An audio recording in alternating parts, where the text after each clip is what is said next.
उदार सागर महामुनि राज के प्रवचन सुन ले। सुबह 5 बजे उठकर मंदिर दौड़ जा और अभिषेक कर, पूजन कर। ये संस्कार नहीं दिए। ऐसी ही घटना एक परिवार में घटित हुई साहब। हम उस परिवार की घटना को एक छोटी सी कविता के माध्यम से नाट्य रूप में आपको दिखाते हैं, सुनाते हैं क्या हुआ उस माँ के साथ। शायद ऐसा अपन लोग तो नहीं करते, पर उस कहानी में घटित हुआ। कहीं हम तो नहीं ऐसे करने के लिए तैयार हैं। आइए हम सुनाते हैं उस बात को। एक माँ भरी जवानी में विधवा हो गई। छोटी सी संतान पिता छोड़कर चला गया। उस माँ ने पत्थर से सर को फोड़ना शुरू कर दिया। लहूलुहान हो गई माँ। नन्हा सा बेटा साड़ी पकड़ कर रोने लगा। तब माँ की नजर गई बेटे पर। उसने सोचा यदि बेटा मैं भी मर गई पति के वियोग में तो बेटे की क्या दशा होगी, मुझे जीना है। लेकिन जब पति पत्नी थे, आज गर्भाधान संस्कार हुआ ना, बेटा गर्भ में था। राकेश जी, पिता बोला जब गर्भ में शिशु था, पिता बोला यदि लड़का हुआ तो मैं अपने बेटे को कलेक्टर बनाऊंगा। लेकिन माँ बोली यदि बेटी हुई तो मैं अपनी बेटी को डॉक्टर बनाऊंगी। पेट में है, सच कहा कि माँ के गर्भ में संतान पलती है, लेकिन पिता के दिमाग में संतान पलती है। उनके ये ख्यालात थे। पत्नी ने सोचा, स्वामी ने कहा था बेटे को कलेक्टर बनाना है तो मैं कलेक्टर ही बनाऊंगी, चाहे मुझे कुछ भी करना पड़े। कई जगह बर्तन मांजे, कई जगह मेहनत की और अपने बेटे की कमाई बेटे की पढ़ाई में लगाती गई। साहब क्या घटित हुआ आइए सुनाते हैं। विधवा जवानी में हुई। दीदी सुनो ना, बस 2-3 मिनट जल्दी जल्दी बोल दूंगा, पर मन करेगा कुछ सुनकर गए थे हम। विधवा जवानी में हुई, तकदीर की मारी, सुखवती नाम था थी गांव की नारी। लोग कहते थे मुकद्दर है नहीं अच्छा, गोद में उसके दिया भगवान ने बच्चा। बड़ा कलेजे के उसे अत्यंत प्यारा था, वही विधवा के जीने का सहारा था। देख लेती थी उसे प्रसन्न होती थी, उसके लिए सूखा करे गीले में सोती थी। कांपती सर्दी में आंचल से उसे ढकती, भूख से रहती बचा के लाल को रखती। उठकर सुबह बेटे को वह आशीष देती थी, भावनाएं देख कर वह गीत देती थी। सोचती थी पुत्र वह पैरों खड़ा होकर सुख हमें देगा मेरा बेटा बड़ा होकर। साधना सच्ची इरादा सत्य कट्टर था, माँ की दुआओं से बना बेटा कलेक्टर था। माँ की साधना सच्ची इरादा सत्य कट्टर था, माँ की दुआओं से बना बेटा कलेक्टर था। मंजिल उसे जब मिल गई शादी रचाई थी, पत्नी बड़ी ही खूबसूरत मेम आई थी।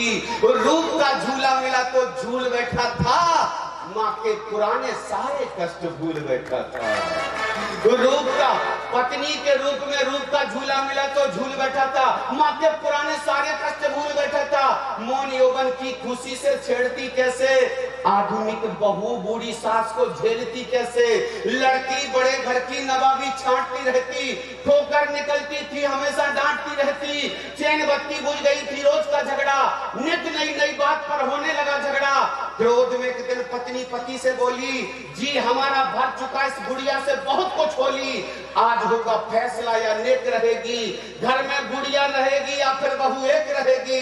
पत्नी रुआसी देखकर ओठों पे गाली थी, धक्का लगा बेटे ने मां घर से निकाली थी। धक्का लगा बेटे ने मां घर से निकाली थी। काबिल बनाया था जिसे 25 साल में, धक्का लगाया था उसी ने वृद्ध हाल में। शरीर में न दम रहा न फुर्ती में चाल में, वह जाकर झाड़ू पोछा का काम करने लगी थी अस्पताल में। वह कलेक्टर की माँ झाड़ू पोछा का काम करने लगी थी अस्पताल में। आइए झाड़ू पोछा का काम करते अस्पताल में छोड़ देते हैं हम कलेक्टर की माँ को, चलते हैं कलेक्टर बेटा बहू के पास। बेटा कलेक्टर बेटा बहू दोनों बड़े प्यार से जीते, 2 साल भी उनको नहीं अच्छी तरह बीते। होनी बड़ी बलवान थी भगवान की लीला, बेटा कलेक्टर बीमार हो उसी अस्पताल आया, बदन का रंग था पीला। देख कर दूर से माँ हैरान दंग थी, बाजुए थामे खड़ी बीबी भी संग थी। विधि का विधान है तभी माँ का हृदय बोला, जांच कलेक्टर लड़के की हुई तो डॉक्टर बोला लगता है ये साहब रोज ही पीते शराब है, इनकी दवा होगी नहीं, दोनों गुर्दे खराब है, इनकी दवा होगी नहीं, दोनों गुर्दे खराब हैं। मौत से रिश्ता करे बदले में जान दे, ठीक होंगे साहब जो इन्हें गुर्दे का दान दे।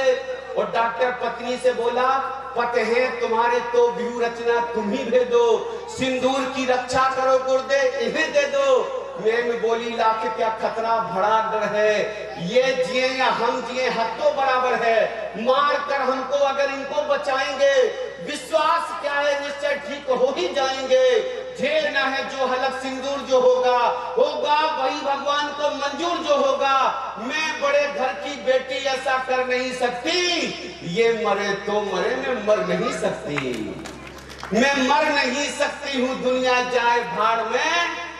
माँ सुन रही थी खड़ी पर्दे की आड़ में, माँ सुन रही थी खड़ी पर्दे की आड़ में। डॉक्टर को कर इशारा ले गई अंदर, भावनाओं का माँ के अंदर उमड़ा एक समुंदर। डॉक्टर के पैर छू रोती हुई बोली, आंसुओं को पोंछ कर फैला रही झोली, एहसान मानूंगी बड़ा तुम देखभाल लो, मैं खुशी से दे रही दोनों गुर्दे निकाल लो, मैं खुशी से दे रही दोनों गुर्दे निकाल लो। डॉक्टर सुनकर बड़ा स्तब्ध मौन था, पूछने ऐसे लगा लड़का रिश्ते में कौन था, गैर कोई इस तरह मर नहीं सकता। अगर ये पंक्ति अगली खटाक से दिल को लग जाए तो एक बार ताली बजा देना। अभी रुको, अगली पंक्ति। डॉक्टर सुनकर बड़ा स्तब्ध मौन था, पूछने ऐसे लगा लड़का रिश्ते में कौन था, गैर कोई इस तरह मर नहीं सकता, माँ के सिवाय काम कोई कर नहीं सकता, गैर पराया कोई इस तरह मर नहीं सकता, माँ के सिवाय काम कोई कर नहीं सकता। निश्चय तुम्हारा पुत्र था लड़का जो आया था, माँ ने तभी किस्सा पुराना कह सुनाया था। कहने लगी अंदाज है अंदाज ही रखना, बताना मत मेरे बेटे को राज ही रखना। दोनों गुर्दे दिए हंसकर वेदना मौन झेली थी, जिंदगी माँ ने देकर खुशी से मौत ले ली थी। ठीक हो गया लड़का डॉक्टर से बोला यूं, आपने जीवन दिया बोलो तुम्हें क्या दूं। डॉक्टर बोला शर्म से डूब जाएगा, एहसान का बदला भला तू क्या चुकाएगा, यह काम है उसका तुझे बचपन से पाला था, धक्का लगा तूने जिसे घर से निकाला था। क्या करेगी आपसे भुगतान वह लेकर, स्वर्ग में बैठी तुझे जो जिंदगी देकर, रातों की नींद खोई थी दिन का चैन खोया था। आपकी औकात क्या दुनिया, आपकी औकात क्या दुनिया में कोई भी कष्ट इतना जिंदगी भर ढो नहीं सकता, माँ बाप के बिना बेटा उद्धार हो नहीं सकता। अंतिम चार पंक्तियां, बरसे बसंती हो गई हर दिन दिवाली है, माँ बाप रूपी दौलत मिल गई वह सौभाग्यशाली है, जिंदगी आदि अधूरी दीनमयी है, माँ मर गई जिसकी मुकद्दर हीनमयी है, माँ ही जगत में एक स्वर्गीय खंभ है। पूजा करो माँ बाप की यही साक्षात ब्रह्म है, पूजा करो माँ बाप की यही साक्षात ब्रह्म है, पूजा करो माँ बाप की यही साक्षात ब्रह्म है। और ये 100 रुपए का पुरस्कार राकेश जी केसरिया जी की ओर से, 100 रुपए का पुरस्कार आदरणीय प्रसन्न जी की ओर से मिला है, और 100 रुपए का पुरस्कार आदरणीय संतोष जी नेकोरा आपने दिए हैं, आपको बहुत बहुत बधाई। चक्रवर्ती परिवार ने भी 201 रुपए का पुरस्कार दिया है, बहुत बहुत धन्यवाद। चुन्नू जैन साहब, प्रतिष्ठाचारी पंडित श्री अजय जी पंडित जी साहब ने भी 100 रुपए का पुरस्कार दिया है, और चुन्नू जैन साहब आपने 201 रुपए का पुरस्कार दिया है, और 100 रुपए का पुरस्कार डॉक्टर प्रकाश जी जैन साहब, और 501 रुपए का पुरस्कार डॉक्टर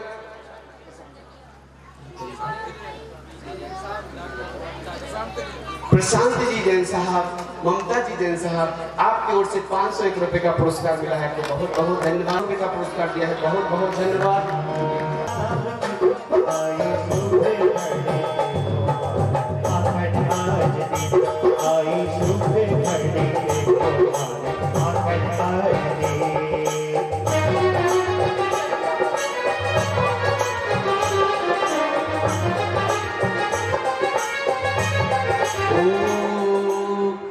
मेरे मन में बहुत तीव्र इच्छा जागृत हो रही है, उसका समाधान कीजिए। बोलो प्रिय, क्या जिज्ञासा है आपकी? ऐसा नियोग बनता है जब भी किसी शासक की आयुशाला में चक्र रत्न की उत्पत्ति होती है तो अन्य सभी शासकों को उनकी अधीनता स्वीकार करनी पड़ती है। ऐसा नियोग नियम बनता है।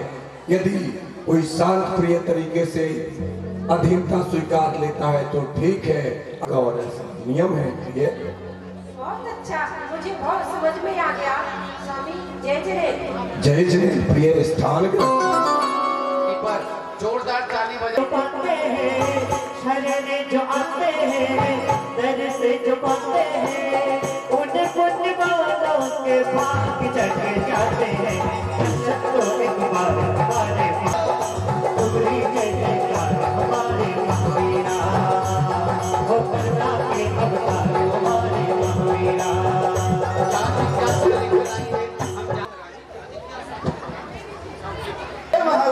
क्या जिज्ञासा है?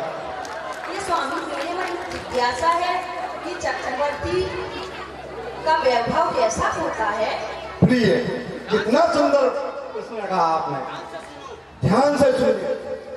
चक्रवर्ती अत्यंत वैभवशाली होता है।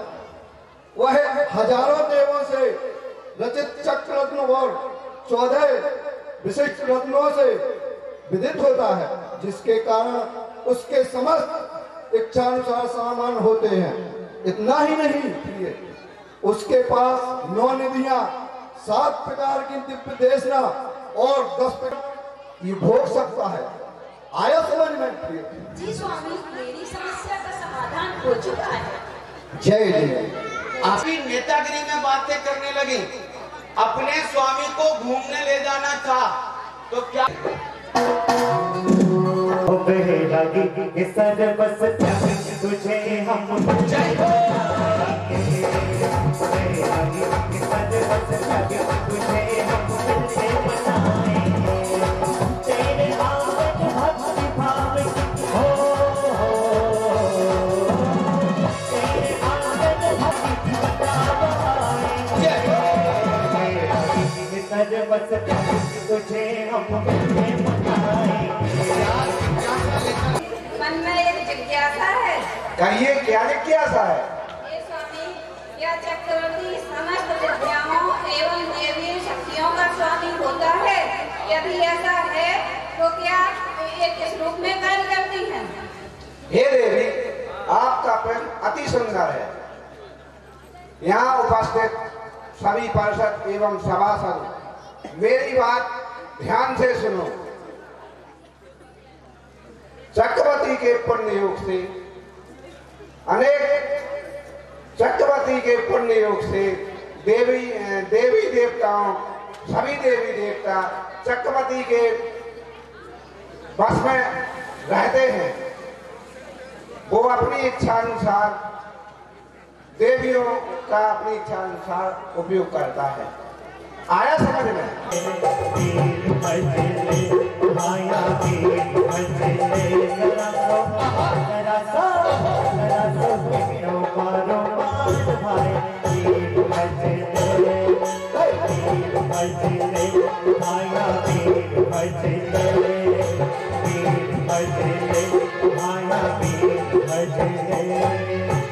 क्या जिज्ञासा?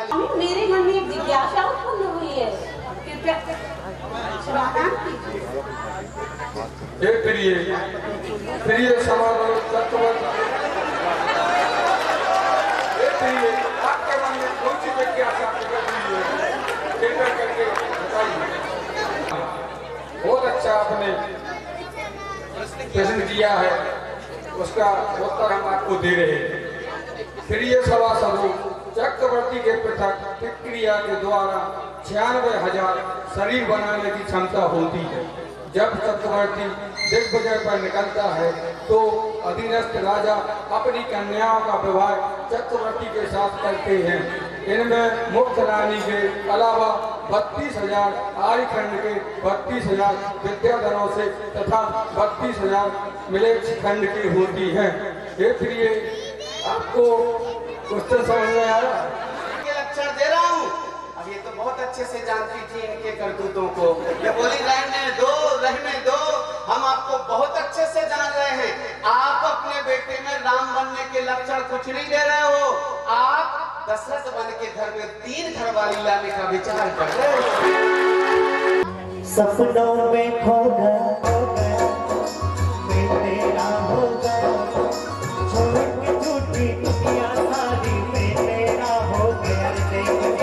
तेरे कारण मेरे भगवान, तेरे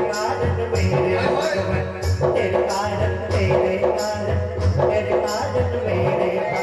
क्या जिज्ञासा लेकर आई? मेरे मन में एक जिज्ञासा है। कहे तेरे कौन सी जिज्ञासा लाई है? भगवान किस समाचरण में किसका कहाँ तक प्रवेश होता है, कृपा कर बताइए, मेरी जिज्ञासा साध करें। ये प्रिय, आपकी जिज्ञासा अति सुंदर है। सुनिए आप, आचार्यों ने कहा है कि असंगी मिथ्या दृष्टि संदेह से युक्त विधि विभिन्न प्रकार की विपरीतताओं वाले जीव समोषण में नहीं आ पाते। यदि कदाचित प्रवेश कर भी दे तो नाट्यशालाओं में आगे नहीं पहुंच पाते। वहां वे कल्पवासिनी देवियों के रागरूप नृत्य को देखकर वापस लौट जाते हैं। आया प्रिय समझ में? जी स्वामी।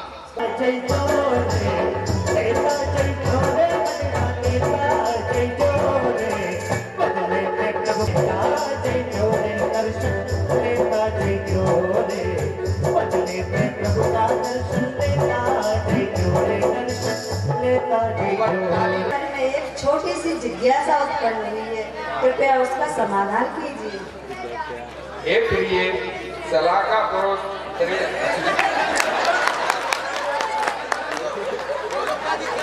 बोलो, क्या जिज्ञासा है? हे स्वामी, सलाका पुरुष कितने होते हैं? क्या उसमें चक्रवर्ती भी आते हैं? हे प्रिय, सलाका पुरुष 63 होते हैं और चक्रवर्ती भी सलाका पुरुषों में आते हैं, जिसमें 24 तीर्थंकर, 9 नारायण, 9 प्रति नारायण, 9 बलभद्र एवं 12 चक्रवर्ती होते हैं। इस तरह 63 सलाका पुरुष होते हैं। हे प्रिय, स्वामी, मेरी जिज्ञासा साथ हुई। जय जय। अब जो बिना घर पर भला विराजा जी, सांवलिया पारनाथ शिखर पर भला विराजा जी, भला विराजा जी, बाबा देख भला विराजा जी, भला विराजा जी, बाबा देख भला विराजा जी, सांवलिया पारनाथ शिखर पर भला विराजा जी, सांवलिया पारनाथ। आज आपके स्वामी कहाँ गए? सखी सोधर के दरबार में गए हैं। अरे रे, मेरे स्वामी भी सौधर इंद्र की सभा में गए हैं। आइए आइए। सखी, मेरे मन में एक जिज्ञासा है। क्या जिज्ञासा है, बताइए। अगर मैं समाधान करूं, मुझे को आता होगा तो जरूर बताऊंगी। बताइए। हे सखी, चक्रवर्ती महाराजा का चक्र सर पर घात करता है क्या? नहीं सखी, नहीं, ऐसा नहीं है। चक्रवर्ती का चक्र सभी पर घात नहीं करता। चक्रवर्ती की जब दिग्विजय यात्रा चलती है तो चक्र आगे आगे शत्रु सेना पर प्रहार करता हुआ, चुनौती देता हुआ आगे बढ़ता है। कुछ राजा उस पर समर्पण कर देते हैं और कुछ राजा शत्रुता करते हैं, जिससे चक्रवर्ती को उसे युद्ध करना पड़ता है और परास्त हो जाते हैं। और जब परास्त हो जाते हैं तो चक्र उनका संहार करता है। और हाँ सखी, एक बात और है कि चक्र कभी भी चक्रवर्ती परिवार पर घात नहीं करता, ना ही अकारण किसी पर घात करता है। आया समझ में? हाँ सखी, समझ में आ गया। जय। आइए, जल्दी से आइए। गुरुदेवा मेरे गिरवर है भंडारी, चलते सबकी है रखवाली, गिरवर है भंडारी, चलते सबकी है रखवाली। दीना नाथ रे, ओ पास नाथ रे, दीना नाथ रे, ओ पास नाथ रे। गुरुदेवा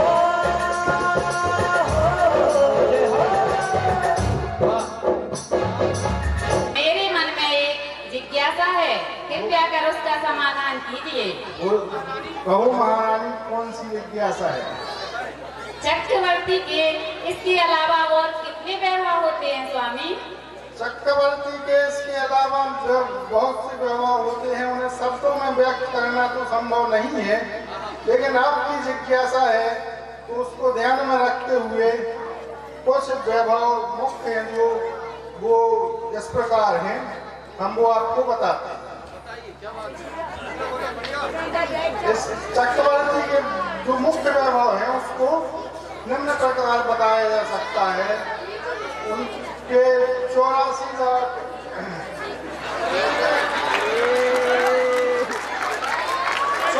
दक्षिण मुखावर संघ, 84 1 करोड़ हल एवं 1 लाख करोड़ हल एवं 1 करोड़ थालियां, 84 लाख रथ एवं हाथी, 18 करोड़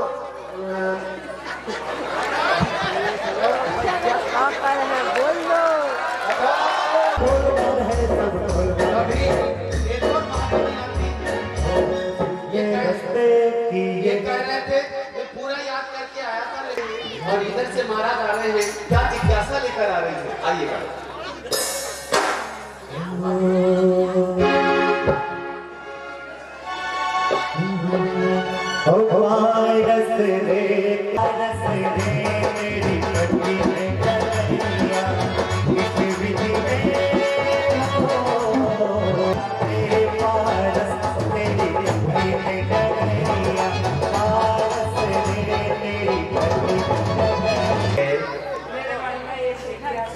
बताइए। चक्रवर्ती के दशम भोगों का संक्षिप्त बताओ। बहुत सुंदर प्रश्न किया है। तो ये चक्रवर्ती हमेशा दिव्य भोग का ही उपभोग करते हैं। देवों के द्वारा दशांग उपभोग सामग्री चक्रवर्ती को प्रस्तुत की जाती है, जो इस प्रकार है। दिव्य महान, दिव्य नाट्यशालाएं, दिव्य भोजन, दिव्य बर्तन, दिव्य सेना, दिव्य वाहन, दिव्य रथ, दिव्य रथ निधियां। समझ में आया? बोलिए। दीदी कहाँ जा रही हो? अच्छा अच्छा।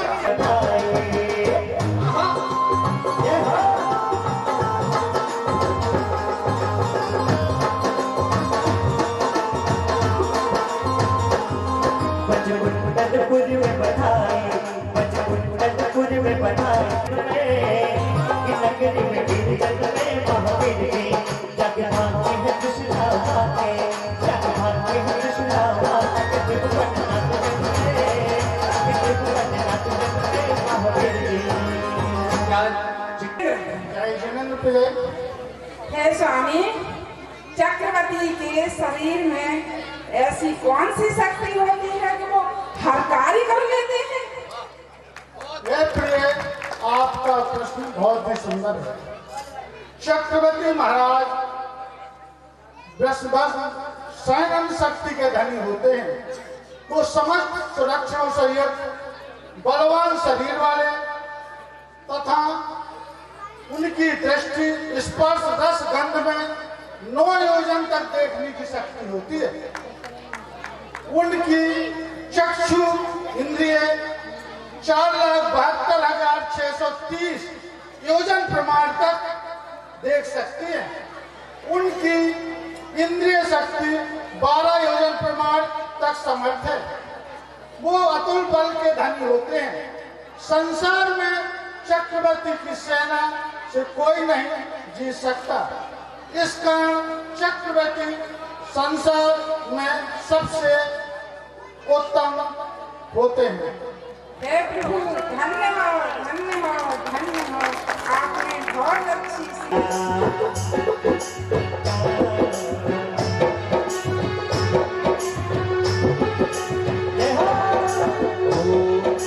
क्या जिज्ञासा लेकर आए हैं? के लिए केवल ज्ञान क्यों नहीं हो रहा था, बताइए। यह समाचार मैं महाराज को दूंगा। महाराज की जय हो, राजा की जय हो, राजा जी की जय हो, महाराजा जी की जय हो। अरे अरे बनमाली, एक साथ टोकरी वहां मिल गए तुम्हें। महाराज यही तो आश्चर्य समाचार लेकर तुम्हें दरबार में दौड़ा चला आया। बताओ बनमाली, क्या समाचार लेकर आए हो? हाँ महाराज, बिल्कुल बताऊंगा, बिल्कुल बताऊंगा महाराज। हाँ, शिरोमणि सरताज और संदेशा लाया सुखद, सुन लीजिए महाराज।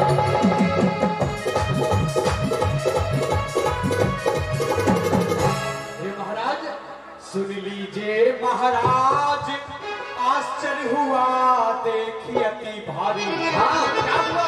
और बाग बगीचे खिल उठे, सब महक उठी है।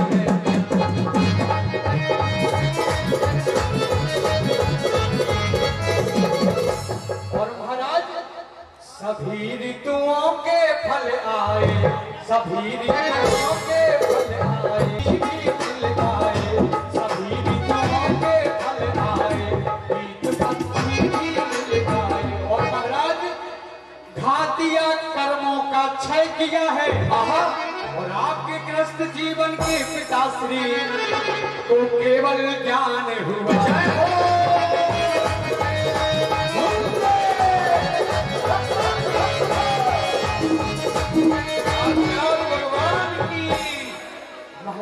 नमोस्तु आदिनाथ, नमोस्तु वृषभनाथ।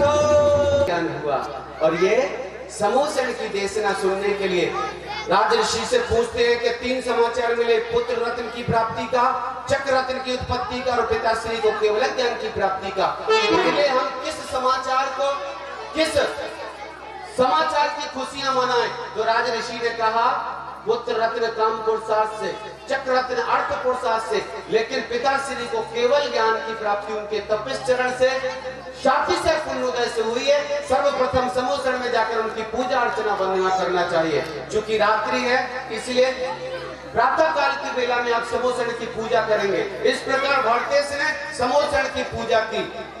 राज ऋषि ने कहा कि अब आपको दिग्विजय यात्रा करनी होगी। तो इधर दिग्विजय यात्रा, यहाँ पटरानी सुभद्रा अपने स्वामी को मांगलिक तिलक लगाकर माल्यार्पण के साथ और दिग्विजय के लिए प्रस्थान करा रहे हैं। यहाँ छोटा दिग्विजय का दृश्य, लेकिन कल संपूर्ण 6 खंड की यात्रा, मतलब संपूर्ण बड़ा गांव भ्रमण हम देखेंगे। किस प्रकार का गजब का वह दृश्य अपने स्वामी को दिग्विजय के लिए प्रस्थान करा रहे हैं।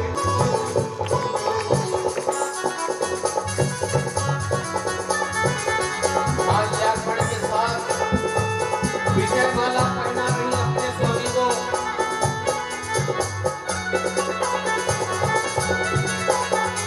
शादियां बनती हैं।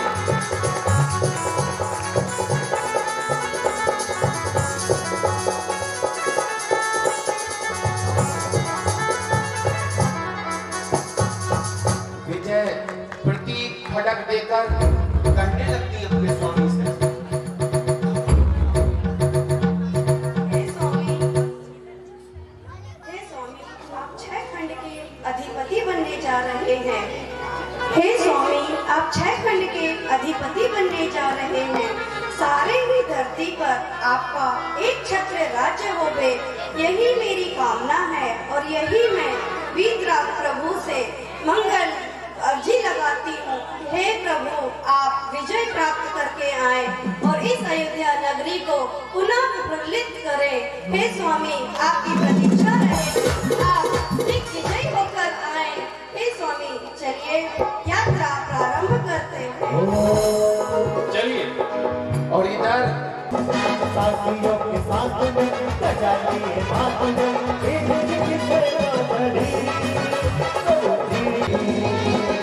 जय जय भरते, जय जय भरते।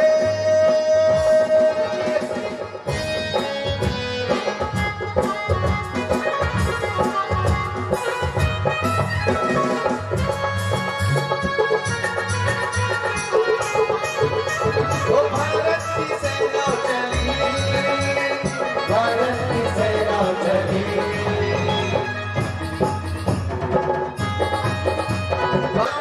खंड पर विजय प्राप्त कर ली, मलेच्छ खंड पर विजय प्राप्त कर ली।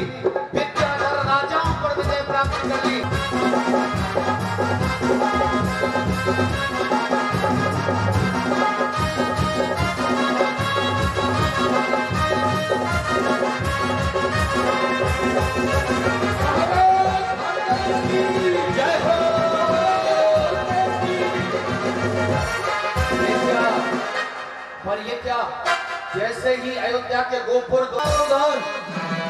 होशियार बोधनपुर नरेश महाराजा धीराज बाहुबली राज दरबार में पधार रहे हैं।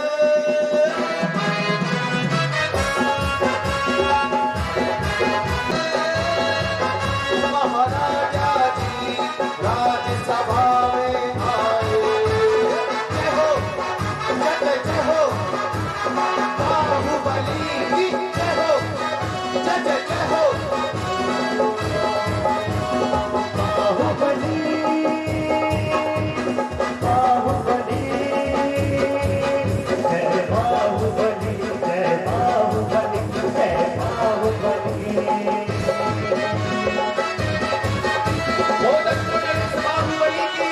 ये पटरानी थोड़ा सा इनके मुकाबले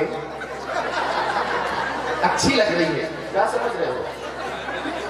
सभा में विराजित थे, तभी अयोध्या से दूत आया संदेशा लेकर।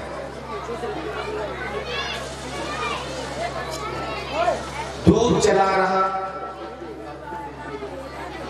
महाराज की जय हो, राजा जी की जय हो। हे महाराज, दूत का प्रणाम स्वीकार हो। स्वीकार है। कहिए दूत, क्या समाचार लेकर आए हो?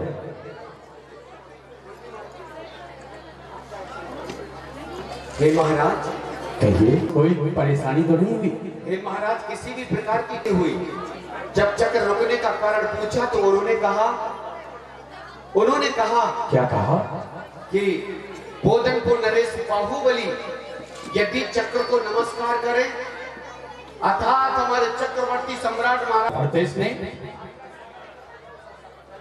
कहिए दूत, उन्होंने चले जाओ अपने चक्रवर्ती सम्राट भरतेश से कहना कि बाहुबली युद्ध के लिए तैयार है। तो ठीक है महाराज।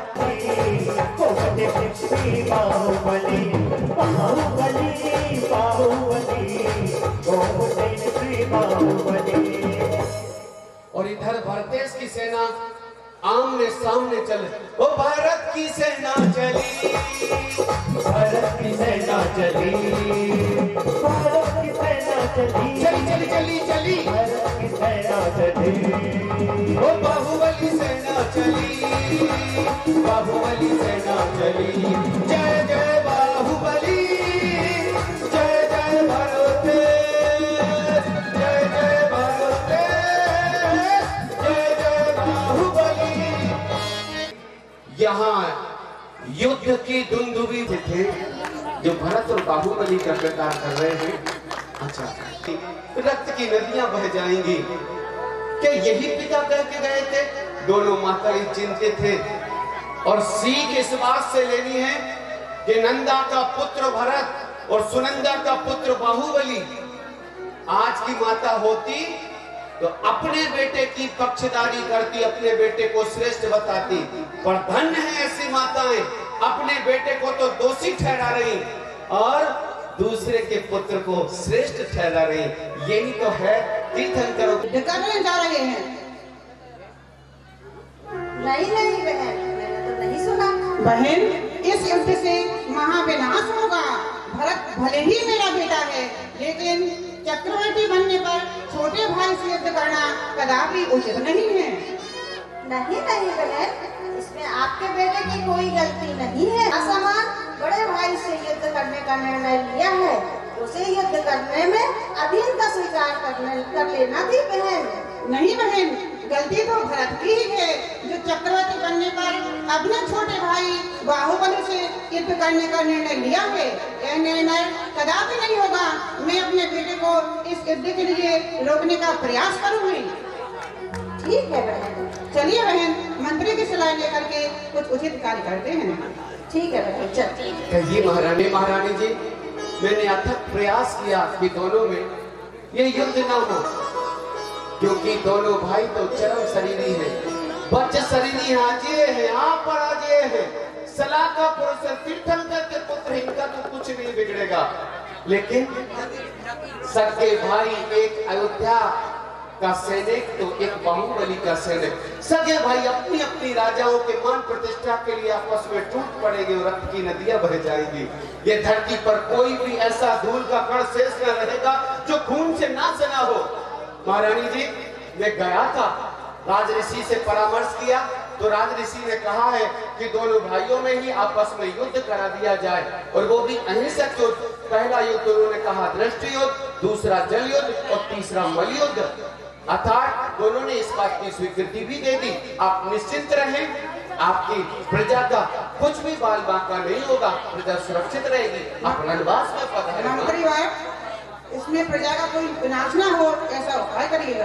बिल्कुल माँ जी, बिल्कुल ऐसे ही उपाय मैंने कर लिए हैं। आपकी जय हो, प्रणाम करता हूँ। ताली बजाओ, कितना अच्छा प्रसंग, गजब के रोल के। बस एक बार बोला था, गजब का बोला दोनों माताओं ने। हमें इनसे सीखना चाहिए कि ऐसी भी चर्चा हुई होगी तीर्थंकरों के चरित्र में। इधर एक तरफ परदेश और एक तरफ बाहुबली, दोनों प्रसंग बड़ा था, पर मैंने कहा ना, राज ऋषि ने कहा कि अहिंसक युद्ध हो। पहला युद्ध दृष्टि युद्ध, दोनों राजाओं के बीच प्रारंभ हो रहा है।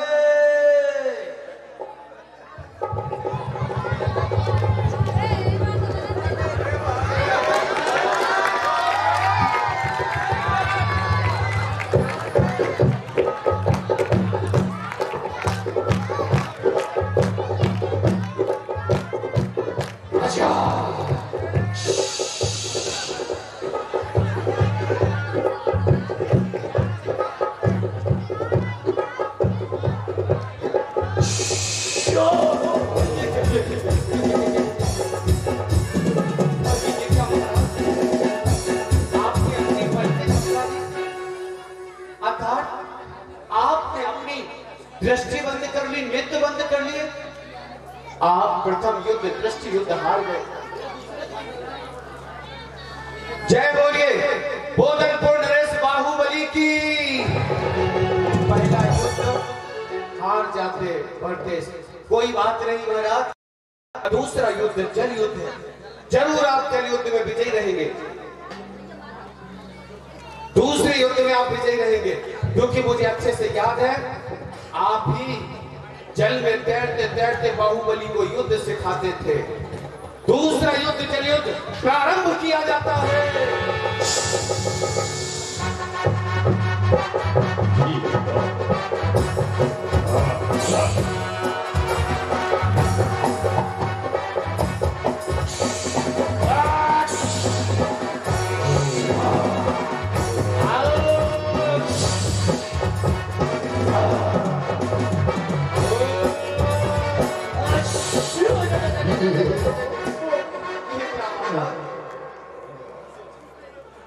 ये क्या महाराज, आप दूसरा युद्ध भी हार गए। बेटा चलो पीछे। आप तैरते तैरते अचानक स्थिर हो गए जल में, और तीव्र वेग से जो जल फेंका उसका सामना ना कर सके। महाराज अब तो एक ही युद्ध, अंतिम युद्ध बचता, मल्ल युद्ध। आपको मल्ल युद्ध में आपको अवश्य जीतना होगा। बता क्यों जीत रहे हैं बाहुबली, भरत क्यों हार रहे हैं? इसलिए कि मात्र 500 धनुष की काया थी भरत की, और 525 धनुष की काया थी बाहुबली की। जब भी दृष्टि मिलाते थे भरत, तो उनको तो ऐसे ऐसे मिलानी पड़ती थी, लेकिन बाहुबली 525 धनुष के होने के कारण सहजता से देखते थे। आखिरकार गर्दन दुखने लगी। भरतेश की 3 दिन तक दृष्टि युद्ध चला और पराजित हो गए। जब भी बाहुबली जल फेंकते थे आंखों पर पड़ता, लेकिन जब भरत जल फेंकते थे तो बाहुबली के सीने तक पड़ता। कब तक अपने आप को संभाल पाते? दूसरा युद्ध भी भरतेश हार गए। अंतिम तीसरा निर्णायक युद्ध, महाराज आपको इसमें विजयी होना ही पड़ेगा, जीतना ही पड़ेगा महाराज। सावधान, तृतीय मल्ल युद्ध प्रारंभ किया जाता है।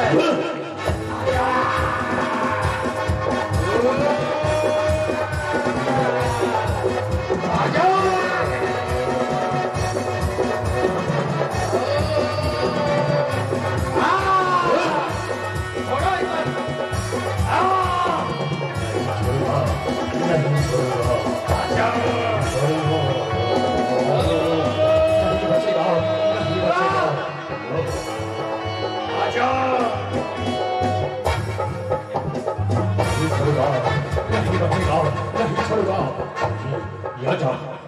ये ले यो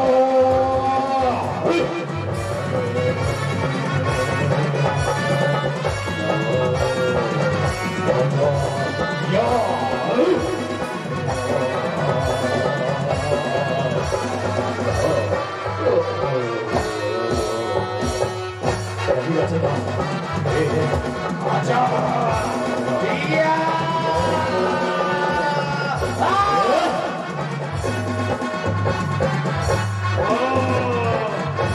नहीं छोड़ूंगा।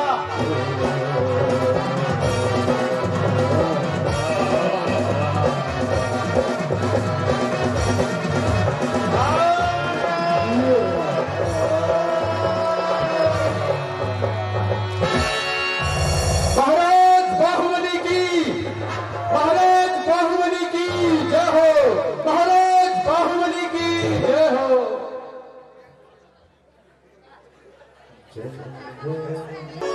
आपका विवेक कहां खो गया?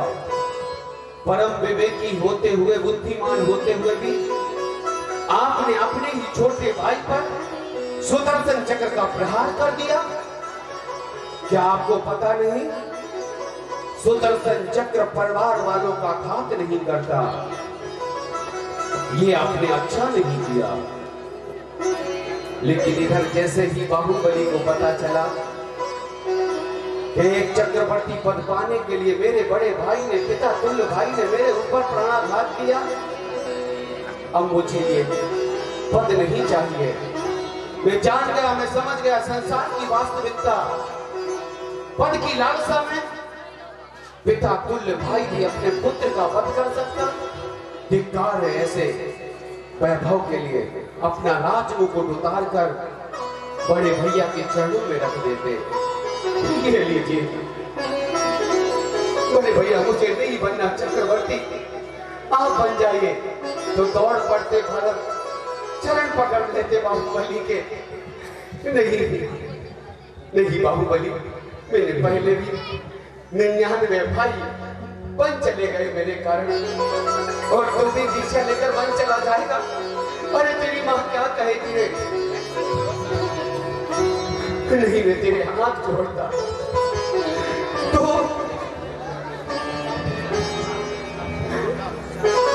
नहीं, मैं तुझे बन नहीं जाने दूंगा।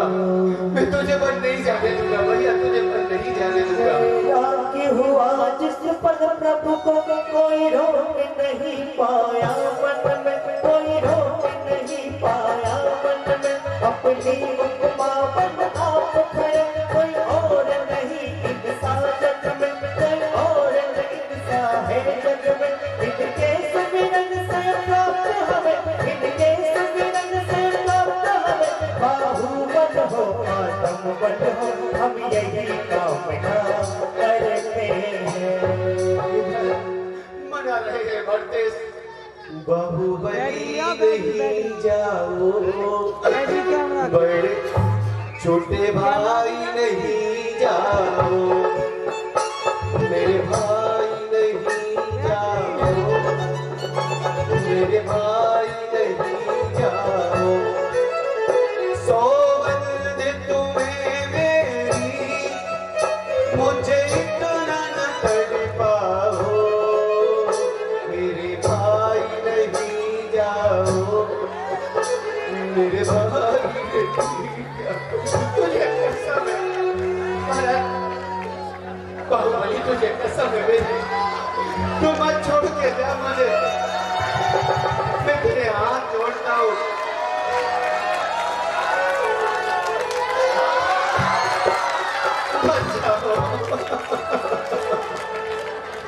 पर इधर उदास मन से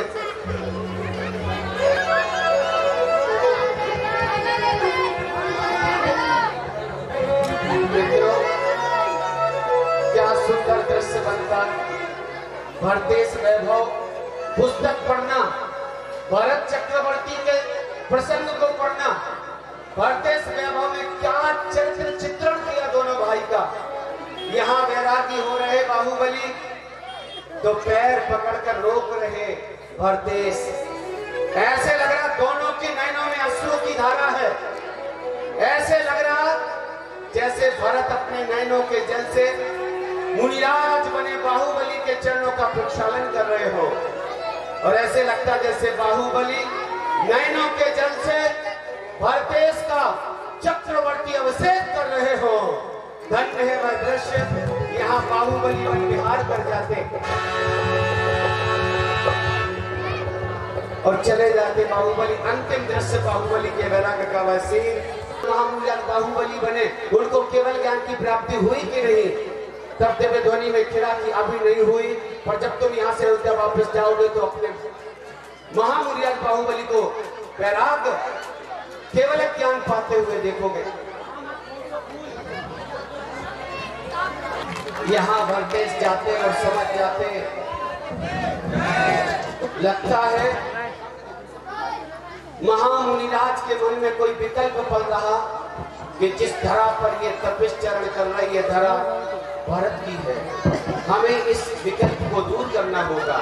और कहने लगते भरतेश के बाहुबली, हे महामुनिराज, आपकी घोर साधना देखकर लगता कि आपको केवल ज्ञान की प्राप्ति बहुत पहले हो जाना चाहिए, लेकिन आपके मन में जो विकल्प पड़ रहा उस विकल्प को त्यागो। ये धरती ना किसी की थी, ना है, ना होकर रहेगी। पहले तो मैंने भी समझा कि ये धरती मेरी है। वृषभाचल पर्वत पर गया था अपना नाम अंकित करने, पर वहां तिल मात्र भी खाली स्थान नहीं था। मैंने कई चक्रवर्तियों के नाम मिटाकर अपना नाम लिखा। मेरे बाद भी कई चक्रवर्ती आएंगे, मेरा नाम मिटाकर अपना लिख लेंगे और ये धरा उनकी हो जाएगी। इसलिए विकल्प त्यागिए। जैसे ही बाहुबली का ये विकल्प दूर होता, वैसे ही महामुनिराज बाहुबली को केवल ज्ञान की प्राप्ति हो जाती।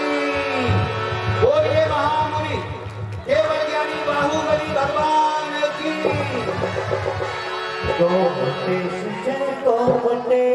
जय हो। हृदय विराजो गोवंदेश जय गोवंदे, हम हृदय विराजो। हम यही कामना करते हैं, कामना करते हैं, ऐसा आगे मौला कर हो, ऐसा आगे मौला कर हो।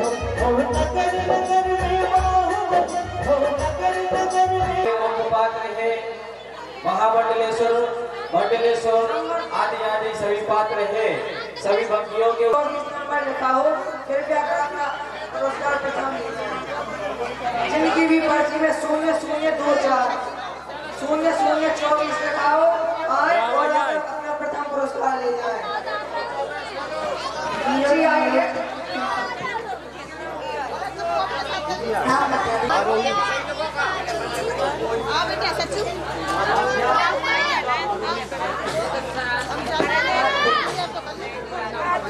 आद्या जैन, अनिका जैन, आरोही जैन, बड़ा लो दसान है।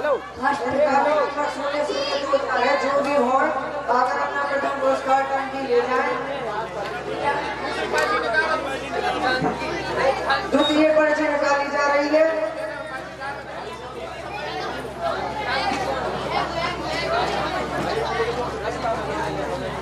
द्वितीय पुरस्कार 0082 है। जिसके भी पास पर्ची हो आकर अपना द्वितीय पुरस्कार लेकर जाए।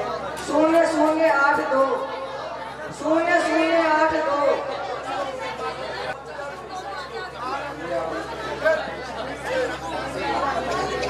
प्रीति जैन बड़ाना, इनका भी नंबर 0082 है। कृपया कर आकर अपनी प्रथम पर द्वितीय पर्ची ले जाए। और अगर यहाँ पर मौजूद नहीं है तो इनका फोन नंबर इनकी पर्ची पर लिखा हुआ है। इनकी नाम इनको फोन नंबर लगाकर दे दी जाएगी। ये पर्ची निकालने के लिए ऑनलाइन शॉपिंग हो जाएगी। द्वितीय पर्ची 234 0234। जिसकी भी पर्ची में 0234 हो आकर अपना द्वितीय पुरस्कार ले जाए। किसी की पर्ची में नहीं हो तो दूसरी पर्ची निकाली जाएगी।